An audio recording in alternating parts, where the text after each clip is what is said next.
क्यों महाकुंभ की इतनी मान्यता है, जिसमें जैसे अभी जो 2025 में पौष मास में 13 जनवरी को पहला शाही स्नान होगा और महाशिवरात्रि को अंतिम शाही स्नान होगा, जिसमें 10 करोड़ से अधिक लोगों के शामिल होने की जो है अनुमान भी है, और उससे अधिक लोग शामिल भी होंगे। यह जो महाकुंभ है, जो पृथ्वी पे 4 जगह, पृथ्वी क्या कहिए भारत के ही चारों स्थल हैं, हरिद्वार में गंगा नदी के तट पे,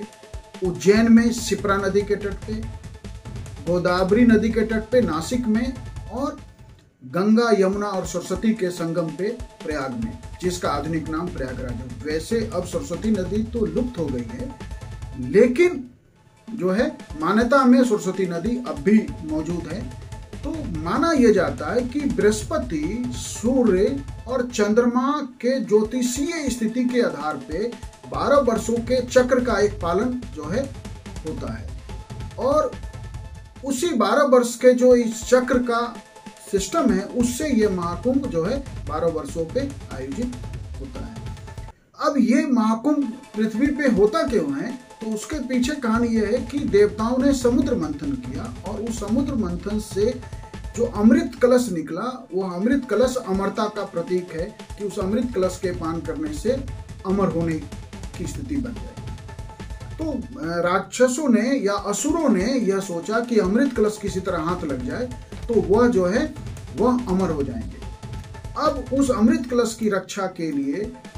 जो है 12 दिनों का जो युद्ध चला, उसमें भगवान विष्णु ने उस अमृत कलश को अपने वाहन गरुड़ को जो है रक्षा के लिए दे दिया। अब जब असुरों ने वो अमृत कलश गरुड़ से छीनने की कोशिश की, उसी में जो है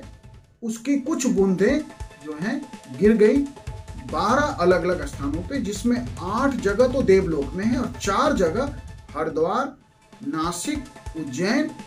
और प्रयागराज पृथ्वी पे है, जो भारत में है। इस तरह से जो है यह जो है महाकुंभ का आयोजन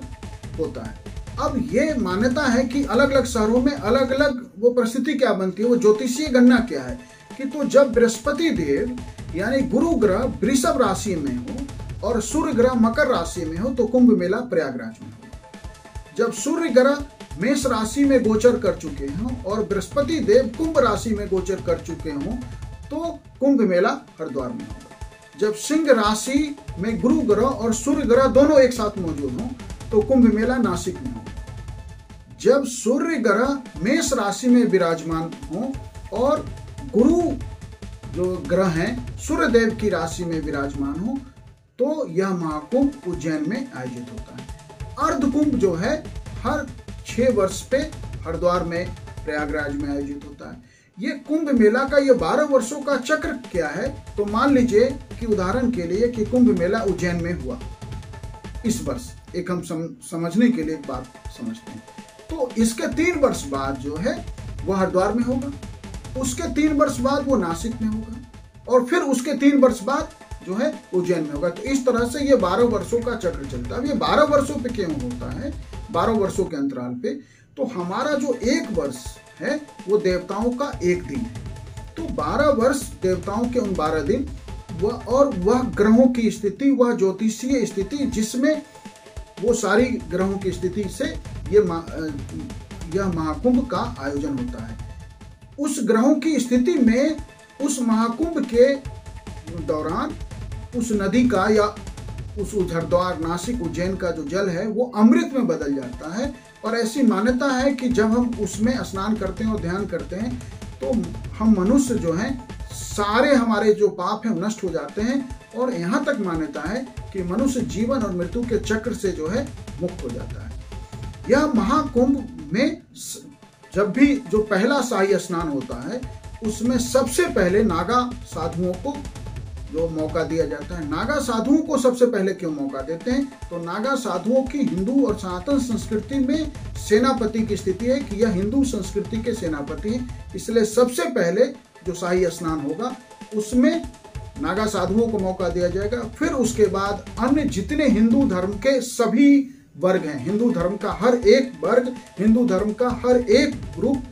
हर एक धार्मिक संप्रदाय फिर जो है इस महाकुंभ में स्नान और ध्यान करता है और लाखों लाखों श्रद्धालु हर दिन आयोजित करते हैं। आप ये समझिए कि ये 1 महीने से अधिक का आयोजन है, जिसमें एक पूरा जो है शहर, नदी के किनारे तंबूनुमा शहर बसा दिया जाता है और पूरे देश की व्यवस्था जो है का ध्यान इस महाकुंभ के बेहतर और जो है सफल आयोजन पे लगता है। यह आज केवल भारत का उत्सव मात्र नहीं रह गया, पूरी दुनिया से जो है बहुत सारे तो पर्यटक इस महान मानवता के इस महान पर्व को देखने के लिए आते हैं, क्योंकि यह विशाल संख्या और जो जिस तरह का लाखों लाखों लोग आस्था के साथ डुबकी लगाते हैं, अमरता के लिए नहीं, कम से कम अपने देवताओं को याद करने के लिए ही सही। मनुष्यता में जो है अमरता की बात तो नहीं है, अमरता की स्थिति तो जो देवताओं की है, लेकिन यह महाकुंभ और अर्ध महाकुंभ जो 6 वर्षों पे होता है, यह इस तरह से यह आयोजन हिंदू संस्कृति का या सनातन संस्कृति का सबसे बड़ा आयोजन है। धन्यवाद।